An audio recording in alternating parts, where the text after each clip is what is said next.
et bienvenue à vous dans cette toute nouvelle vidéo de détente et de relaxation. On est reparti aujourd'hui pour un duel d'ouverture, comme vous le pouvez le constater. Ce sont trois licences aujourd'hui qui vont s'affronter, donc on aura du Yu-Gi-Oh, du Pokémon et du Dragon Ball. Voilà, donc n'hésitez pas à me dire si ce concept vous plaît toujours autant en commentaire.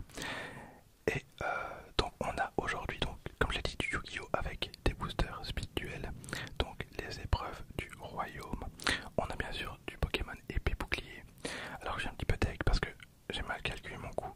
Je voulais vous proposer une ouverture totalement égale, donc synchro, avec deux boosters ténèbres embrasés. J'ai pas fait attention et je me retrouve avec un booster clash des rebelles, mais ça reste deux boosters épée bouclier, donc on va dire que ça compte. Et ensuite on a donc deux boosters de la BT8 de Dragon Ball Super Card Game. Voilà, pourquoi la BT8? Et bien parce que j'ai toujours pas fini cette série, j'ai beaucoup de retard. Et donc voilà. Donc très brièvement, je rappelle le principe, trois licences s'affrontent et ce sera à vous de désigner le grand vainqueur. À savoir que bon, il y a quelques petits désavantages au niveau des cartes, mais en règle générale, il y a des secrètes, il y a des cartes de rareté supérieure dans toutes les, dans tous les boosters. Donc voilà, c'est un petit peu la chance. Je peux très bien avoir un super tirage Pokémon, comme un super tirage Yu-Gi-Oh! Ou un super tirage avec les trois, et ça serait trop cool. Donc voilà, alors j'ai joué pendant 5 ans à Yu-Gi-Oh! Mais ça fait très très longtemps. Donc je suis un petit peu à la ramasse concernant donc Yu-Gi-Oh! Alors on est parti, ce sont des boosters évidemment Konami. Il y a 4 cartes par pack, 4 cartes par pack. Il y a 10 cartes par pack dans Pokémon et les plus généreux ce sont les 12 cartes dans les boosters Dragon Ball.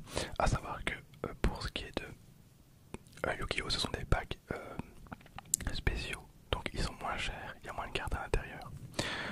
Voilà. Hop. Donc on va commencer directement avec Yu-Gi-Oh! En espérant avoir du lourd. D'ailleurs, si ça vous intéresse, n'hésitez pas à me le dire. J'ai une collection de cartes. J'avais revendu beaucoup de cartes Yu-Gi-Oh! Quand j'avais totalement arrêté, mais je m'étais quand même gardé pas mal de cartes. Ma petite collection personnelle de cartes. Donc n'hésitez pas à me le dire, je pourrais vous les présenter. Hop. Donc on a 4 cartes. Hop. Ça fait tellement longtemps que j'ai plus vu cet arrière-plan. Incroyable. Incroyable. Et on commence avec une Sensu.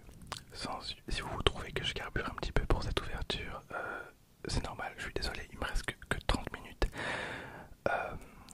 d'enregistrement. Voilà. Et comme il y a les cuts, à chaque fois que je bafouille, etc., forcément, il faut que je gagne un petit peu de temps. Mais détendez-vous, ne vous en faites pas. Donc on a, c'est écrit speed duel, c'est cool. On a une carte zombie juste là. Hop. Ensuite, on a partagé la douleur. Partager la douleur. Ça me rappelle tellement de souvenirs. Je vous jure, j'ai joué pendant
Magikarp.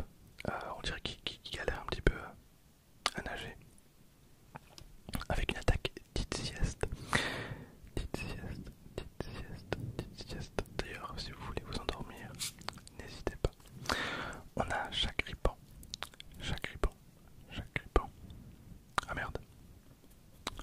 J'avais oublié qu'avec les cartes Pokémon, je disais le en bas. Comme il est tout de même franchement laid, ce Pokémon a un succès très mitigé. Sa grande vitalité fait néanmoins l'objet de moult études. Bah, en vrai, il est beaucoup plus stylé que certains Pokémon. D'Antichrist, je sais pas si vous connaissez ce Pokémon, je mettrai une image. Il est vraiment dégueulasse et par rapport, je trouve qu'il est vraiment trop stylé. Voilà. Je pense que c'est même un des poissons les plus stylés dans Pokémon. Donc, à Chagripan, je ne m'y attendais pas du tout. Ils veulent les biens des personnes, rien que pour voir leur visage désemparé. Son plus grand rival est Goupilou. J'étais déjà tombé sur cette carte. Hippopotas. Il attrape ses proies en se déplaçant, la gueule ouverte. Il éjecte ensuite le sable qu'il a avalé au passage en l'expulsant par le nez. Ok. Oh, Fouinette, vraiment stylé. En vrai, moi, si je pouvais, je ferais des fonds d'écran avec les artworks. Je pense que ça doit exister. Il doit bien y avoir un site qui propose ça. Il se tient dressé sur sa queue pour voir les ennemis arriver de loin. À ce moment, il avertit ses amis. Pyrrhony, encore une superbe carte. Il sert de flamme pour se défendre. Il se sert de flamme pour se défendre. Jadis, les anciens pensaient qu'il nichait dans le soleil. Trop cool. Une énergie combat. Gérose.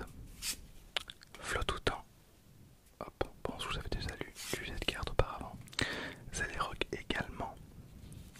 Ah, un étourmi, bah, vraiment très sympa. Vraiment très sympa. Elle est vraiment cool. Un petit peu crayonné comme ça. Et derrière, on a un Mimikyu. Mimikyu, il se cache sous ses guenilles en forme de Pikachu pour avoir l'air moins effrayant. Mais cela le rend encore plus inquiétant. J'avoue, avec les petits yeux comme ça. Voilà.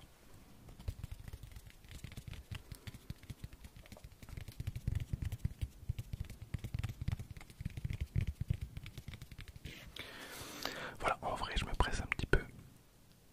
Mais je préfère me presser maintenant et en fonction du temps qu'il me reste pour tourner la vidéo, je traînerai un petit peu plus sur les cartes en fin de vidéo. Hop.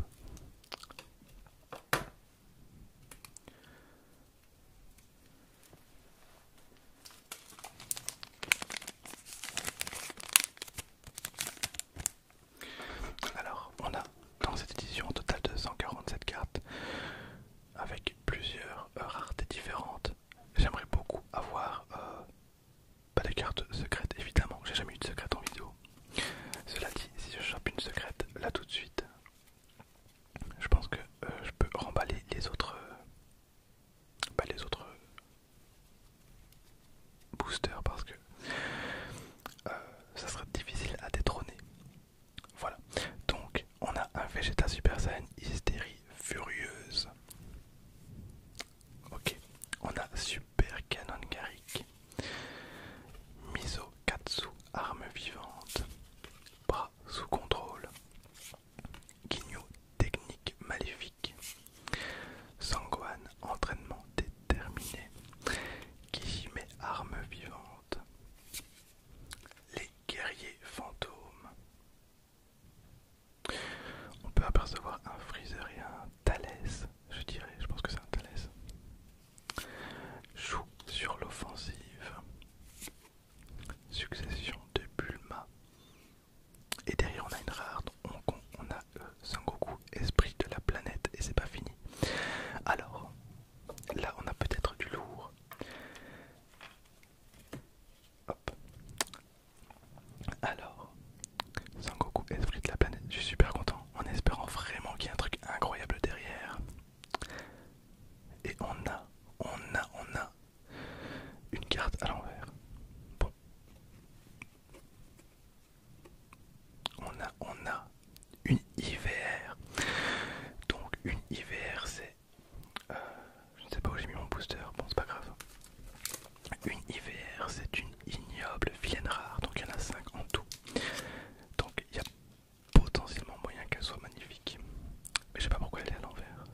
parti.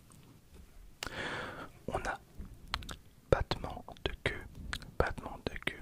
Je sais pas si vous avez remarqué, mais les cartes Yu-Gi-Oh sont plus petites que les cartes Dragon Ball et les cartes Pokémon. Et ça a son importance, notamment au niveau des sleeves. C'est-à-dire que donc les sleeves c'est des protections pour les cartes. Ce qui est très très important en vrai, parce que sinon les cartes elles gondolent. Et voilà, il faut vraiment les protéger au maximum. Et puis en règle générale les cartes s'abîment. Et ben pour les cartes Yu-Gi-Oh il faut des sleeves S, donc des toutes petites. Parce on n'est pas sur la même taille. Voilà. Moi je préfère la taille un peu plus grande. Surtout quand il y a des grands textes ainsi. Hop, donc battement de queue. Mais les cartes Yu-Gi-Oh sont vraiment très stylées. On a Assaut sur le quartier général. Assaut sur le quartier général.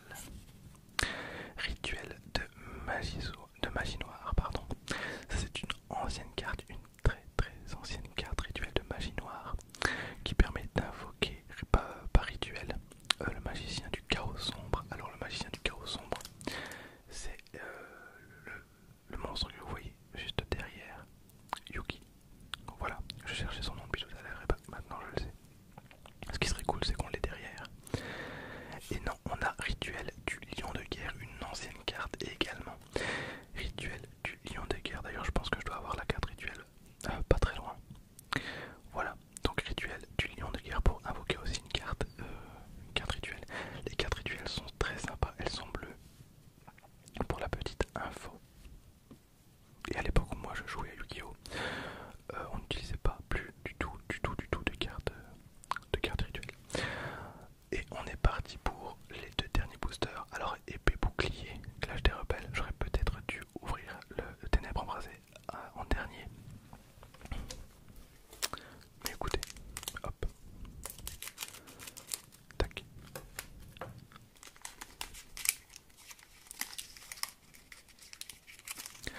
Sachez que je fais vraiment de mon mieux pour vous proposer des vidéos de qualité et en tout cas des ouvertures le plus souvent possible. Mais c'est pas toujours très facile.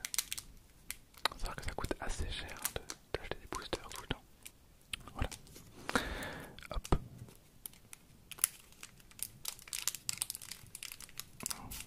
Je galère un petit peu mais c'est pas dramatique. Et en plus j'en ai oublié une.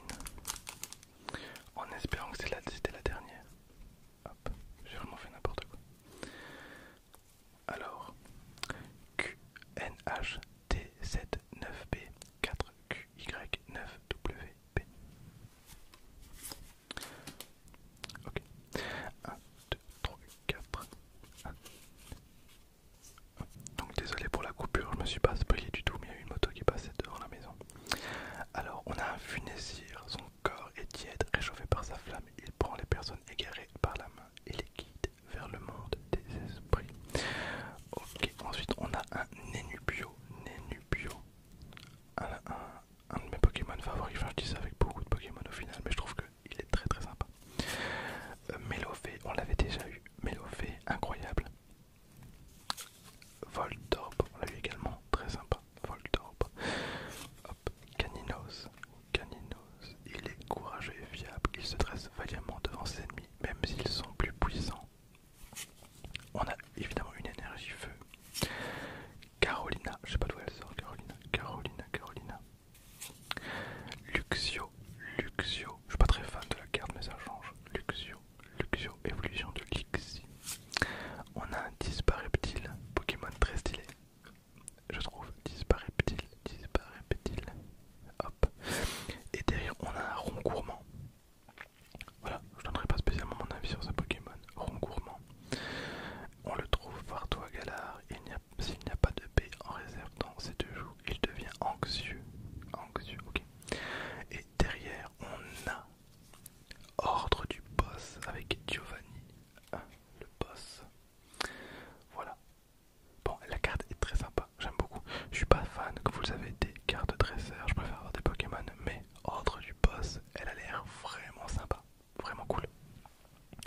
Donc sur ce, moi je vous